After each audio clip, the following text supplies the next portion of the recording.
LDL ചീത്തക്കൊഴുപ്പ്, HDL നല്ല കൊഴുപ്പ്, ഇങ്ങനെയെല്ലാം പലരും കേട്ടിട്ടുണ്ട്. പക്ഷെ ശരിക്കും എന്താണ് ഈ HDLയുടെ ധർമ്മം? എന്തുകൊണ്ടാണ് അതിനെ നല്ല കൊളസ്ട്രോൾ എന്ന് വിളിക്കുന്നത്?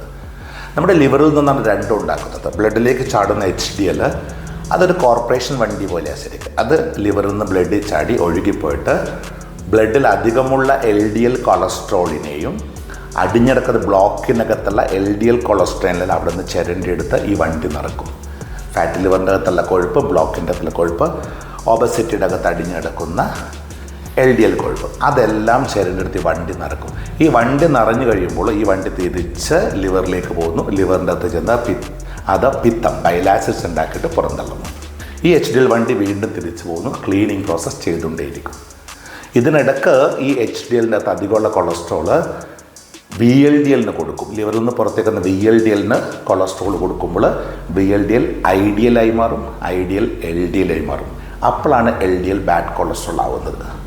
ശരിക്ക് HDLനെ ഗുഡ് എന്ന് വിളിക്കുന്നത് ഈ അധികമുള്ള ബാഡ് കൊളസ്ട്രോളിനെ, ചീത്തക്കൊഴുപ്പിനെ ക്ലീൻ ചെയ്ത് കളയുന്നത് കൊണ്ടാണ്. HDL കൂട്ടാൻ മരുന്നൊന്നുമില്ല. വ്യായാമം കൊണ്ട് മാത്രമേ HDL കൂട്ടാൻ പറ്റൂ. അതെന്ന് നിങ്ങൾ തിരിച്ചറിയുന്നോ അന്ന് വ്യായാമം നിങ്ങളുടെ ജീവിതത്തിൻ്റെ ഭാഗമാകും. ഡയറ്റ് കൺട്രോളിൻ്റെയും വ്യായാമത്തിൻ്റെയും ഇമ്പോർട്ടൻസ് എന്താണെന്ന് മനസ്സിലാക്കുക. രോഗിയായി ജീവിക്കാൻ ആർക്കും ആഗ്രഹമില്ല.